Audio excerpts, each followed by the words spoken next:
Isang araw ay may hindi sila inaasahang bisita. Ang ate ni Jake, ipinipilit nito kay Rona na walang kasalanan ang kapatid niya. Iyak ito ng iyak kay Rona at nagmamakaawa. Napaluha na din si Rona at niyakap. Ang iyak ng iyak na ate ni Jake. Napansin ni Greg na parabang lumalambot ang puso ng asawa. Hinawakan niya ang braso ng asawa at pilit inilayo sa ate ni Jake at siya ang humarap dito. Si Jake ang nakita ni Rona sa kwarto at nakabonit siya gaya ng mga nakita ni Rona na gumahasa sa kanya. Kaya wag mo nang ipilit na walang kasalanan si Jake. Mariing saad ni Greg. Dahil pilit na pinapaalis ni Greg ay wala na ding nagawa ang ate ni Jake. Umalis ito sa bahay nila pero nagsabi ito na gagawin niya. Ang lahat mapatunayan lang na walang kinalaman si Jake. Sinabi din nito na siya na ang gagawa ng paraan upang mahanap. Ang dalawa pang kaibigan ni Jake na suspect din sa panghahalay kay Rona, sila lang ang makakapagpatunay na walang kasalanan si Jake kaya ipapahanap ko sila saad nito sa mag-asawa. Pag-alis ng ate ni Jake ay agad na pumasok si Rona sa silid at nagkulong. Inilok niya iyon dahilan upang hindi makapasok si Greg. Umiyak siya nang umiyak habang iniisip ang mga sinabi ng ate ni Jake. Ayon kasi dito ay umiiyak daw si Jake tuwing dadalawin niya at pilit sinasabi na wala siyang alam. Ito rin daw ang nagsuggest na ipahanap ang dalawa niyang kaibigan para malinawan ang lahat. Hanggang makatulog na siya sa pag-iyak at pag-iisip, kabinan nang magising siya at lumabas ng silid. Wala si Greg at hindi niya alam kung saan ito nagpunta. Parehas kasi nilang day off ng araw na yon kaya dapat ay nasa bahay lang sila pareho. Siguro ay dahil hindi makapasok sa silid ay umalis na lang si Greg. Hating gabi na nang dumating ito sa bahay at nakainom ito. Dahil hindi na nakalock, ang kanilang silid ay malaya siyang nakapasok. Nakita niya ang asawa na nakahiga at tulog na tulog. Nakasuot ito ng pantulog. Sumampa siya ng kama at agad na dumagan sa ibabaw ni Rona. Nagising si Rona at babangon sana nang paghahalikan siya ni Greg. Ano ba Greg? Nakainom ka? Amoy alak ka? Agad na hinawakan ni Greg ang dalawang kamay niya at diniinan niyon. Puna ang desisyon ni Greg. Kung hindi kayang ibigay ng kusa ng asawa ang sarili sa kanya, kahit sa anong paraan man ay kukunin niya ito. Dahil sa tama ng alak at matinding pagnanais na maangkin na ang asawa at tuluyan na niyang ginamitan ng puwersa si Rona, sa pilitan niyang tinaggal ang pantulog nito at isinagawa ang gusto niya. Please, maawa kayo. Wag nitong gawin sa akin ito. Yun ang mga lumalabas muli sa bibig ni Rona dahil ang nasa utak niya na naman ay ang mga humalay sa kanya. Ngunit nabingi na ng tuluyan si Greg. Wala siyang nais ng mga oras na iyon kundi mangkin si Rona. Nagtagumpay si Greg at matapos ay humiga ito at agad nakatulog. Si Rona naman ay lumabas ng silid at iniwan ng asawa. Pumasok siya sa banyo at naligo habang umiiyak. Hindi siya umiiyak dahil sa naangkin na siya ng asawa. Alam niya na obligasyon naman niya talaga yon.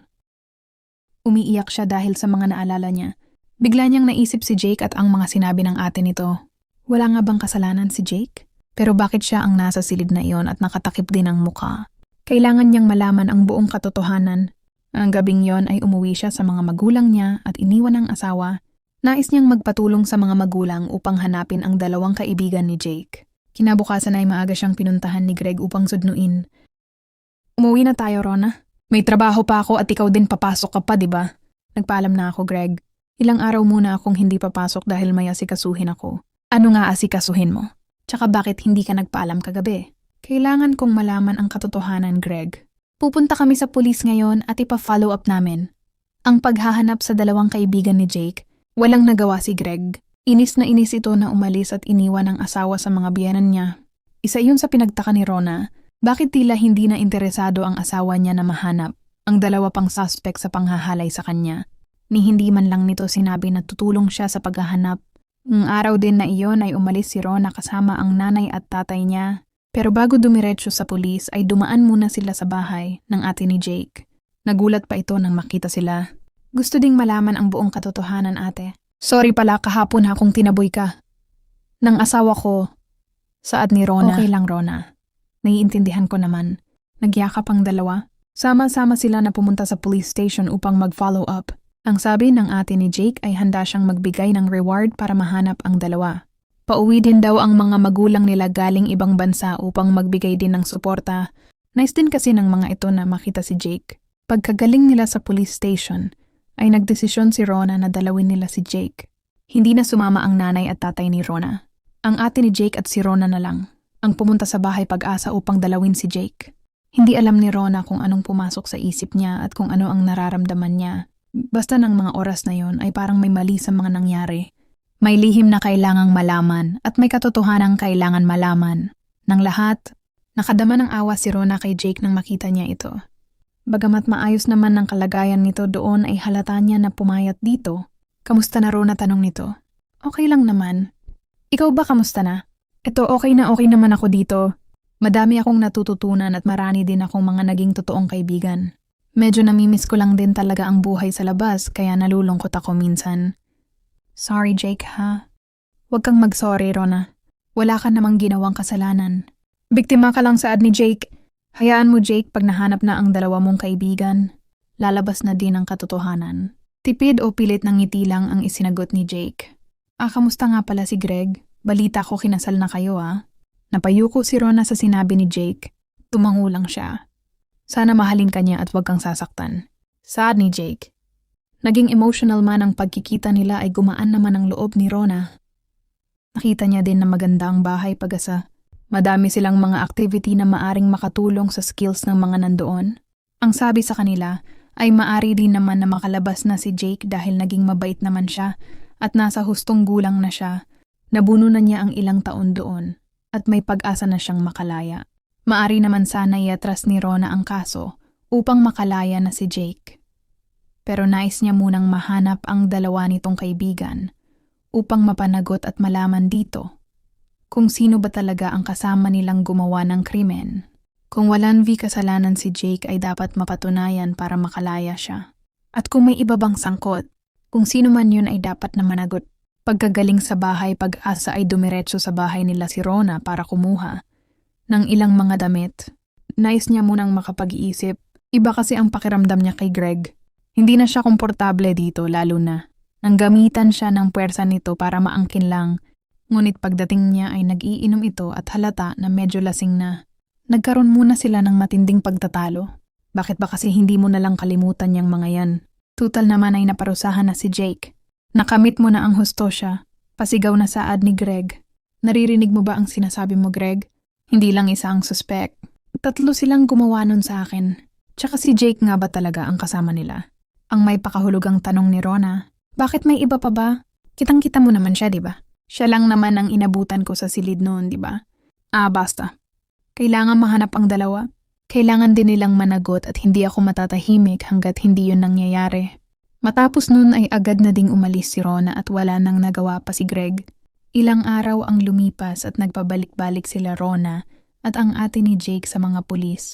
Kinulit nila ito ng kinulit upang hindi mapabayaan ang paghahanap. Hanggang sa isang araw ay nakatanggap sila ng magandang balita. Dahil sa pakikipag-coordinate ang mga pulis sa iba't ibang mga bayan at probinsya at nahanap na din at nadakip ang dalawa. Sa dalawang magkahiwalay na probinsya sila nasakote ng mga pulis. Dahil sa mga nasa hustong gulang na parehas ay sa detention agad sila dinala. Agad na nagtungo sa stasyon sila Rona at ang ate ni Greg. At isang napakasakit na katotohanan ang isiniwalat ng dalawa. Halos mapahagulgol si Rona dahil sa nalaman niya. Maging ang ate ni Jake ay napapaiyak at galit na galit. Dahil ang isa pala nilang kasama sa panghahalay kay Rona ay si Greg at hindi si Jake. Ayon sa mga ito ay tulog na daw si Jake ng mga oras na yon. Si Greg daw ang unang pumasok sa silid at nang sumunod daw ang dalawa ay nahubaran na ni Greg, ngunit tulog pa din ito. Pagpasok daw nila ay wala nang nagawa si Greg. Ibinigay daw nila ang isang bunit kay Greg at ang dalawa ay sinuot nila. Magising daw si Rona ay agad hinawakan. Nang dalawa ang magkabilang braso nito at si Greg, ang unang humalay sa kanya. Kaya naman daw sila may 3 bunit na dala ay plano talaga nilang 3 yon. Nang isa pa nilang kaibigan, ngunit hindi nakasama sa inuman nila dahil may emergency sa bahay nila. Hindi rin daw nila alam na may plano din pala si Greg na gawin yun. Si Greg din daw ang nagsabi sa kanila na tumakas na sila at siya na ang bahalang gumawa ng paraan. Matapos malaman ang lahat-lahat ay nagdesisyon na si Rona na ipahuli ang asawa. Napakatagal siyang niloko nito. Ang masklap pa ay nagawa niya pang magpakasal dito. Ilang taon ding nagdusa ang taong totoong minahal niya at nagmahal sa kanya sa kasalanang hindi niya ginawa. Matinding galit ang nadarama niya kay Greg ng mga oras na yon. Kaya pala hindi siya matahimik noon pa at laging bumabalik ang kirot nang nakaraan sa tuwing susubukan siyang angkinin ng asawa. Agad na nagsagawa ng operasyon ang mga pulis upang dakpin si Greg. Kasama sila Rona at ate ni Jake ay pumunta ang mga pulis sa bahay nila. Ngunit di nila inaasahan ang isang masamang pangyayari Dahil si Jake ay inabutan nila na nakasabit at nakabigti ang leeg. Wala na itong buhay. Sa sahig kung saan nakatapat ang nakabigti nitong katawan ay mayroong isang sulat, binasa iyon ni Rona. Hindi niya alam kung ano ba dapat ang maramdaman. Para siyang binuhusan ng malamig na tubig habang binabasa ang sulat ni Greg. Patawarin mo ako, mahal. Alam kong walang kapatawaran ang ginawa ko sa'yo noon. Hindi na din kaya ng konsensya ko. Alam ko din na dadating. Ang araw ay malalaman mo din ang totoo at natatakot ako na harapin kapag nangyari yon. Hindi na ako magpapaliwanag pa dahil alam ko kung gaano kalaki ang kasalanan ko. Ihingi mo na lang din ako ng tawad kay Jake. Salamat sa lahat, mahal ko, at patawad. Napasalampak na lang si Rona sa sahig at tulalang nakatitig sa nakabigting si Greg. Inalalayan siya ng ate ni Jake papaupo sa sofa at hinimas-himas ang likod. Napayakap dito at tuluyang napahagulgol. Ilang minuto din siyang walang tigil sa pag-iyak bago tuluyang mahimasmasan. Pinatawagan niya sa mga pulis ang mga magulang niya at maging ang mga biyenan niya para ipaalam ang nangyari. Halos hindi makapaniwala ang nanay ni Greg ang sabihin nila ang lahat dito. Sobrang nalungkot man sila sa sinapit, ng anak ay humingi pa din sila ng tawad kay Rona dahil sa nagawa ni Greg dito. Walang dapat sisihin. Pare-parehas silang biktima. Ilang araw lang pinaglamayan si Greg at matapos ang libing ay agad na ding nilisan ni Rona ang bahay na iyon. Inuupahan lang kasi nila ni Greg yun at ayaw niyang maalala palagi ang mga nangyari doon. Matapos ang ilang buwan ng pagtestigo ng dalawang kaibigan na wala siyang kasalanan, ay nakalaya na din si Jake. Wala siyang ibang nais gawin kundi ang puntahan ang pinakamamahal niyang si Rona. Ang ate niya ang sumundo sa kanya at sa bahay nila muna sila tumuloy. Nandoon ang mga mama at papa niya at nag-aabang sa kanya. May ihinanda kasi ang mga ito na kaunting salo-salo para sa paglaya ni Jake. Naging emotional ang lahat pero masayang-masaya sila. Dahil napatunayan na walang kasalanan si Jake. Ate, Mama, Papa, maari ko po bang dalawin si Rona? Paalam ni Jake sa mga ito. Walang pagtutol sa mga ito. Batid nila at ramdam. Ang totoong pagmamahal ni Jake kay Rona at wala silang balak na hadlangan iyon. Isa pa ay alam nilang mabuting tao si Rona. Excited si Jake na pumunta kila Rona. Dala ang isang flower bouquet at isang Maltese na tuta ang dala niya. Nabanggit kasi noon ni Rona sa kanya na ang gusto niyang regalo ay isang tuta na maari niyang alagaan. Tinanggap naman si Jake ng mga magulang ni Rona. Rona, mari ba kitang ligawan ulit? Tanong ni Jake habang nasa sala sila. Iniwan kasi sila doon upang makapag-usap ng sarilinan. Ano pa ba ang ginagawa mo? May dala kang bulaklak, tapos may dala ka pang cute na tuta na noon ko pa hinihiling sa'yo. Hindi pa ba obvious na nanliligaw ka niyan? Napangiti si Jake sa sinabi ni Rona. Matapos ang ilang buwan na panunuyo ay napasagot na ulit ni Jake si Rona. Wala na ang sakit ng nakaraan. Ang kirot ay naglaho na at unti-unti na siyang nakakalimot. Sarado na ang pahina nila ni Greg at nais na niyang buksang muli ang libro nila ni Jake.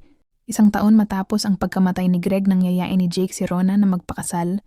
Wala naman dahilan pa para tumanggi si Rona. Napatunayan na ni Jake ang tapat at tunay na pagmamahal. Ilang taon siyang nakulong ngunit ni minsan ay hindi niya sinumbatan si Rona. Nagpakasal ang dalawa at dumalo din sa kasal nila. Ang kanyang mga dating biyenan na magulang ni Greg, gaya ni Rona ay naghilom na din ang sugat ng mga ito. Sobrang saya ni Rona at Jake ng araw na yon. Isang private resort din ang inarkila ng mga magulang ni Jake para sa kanilang honeymoon.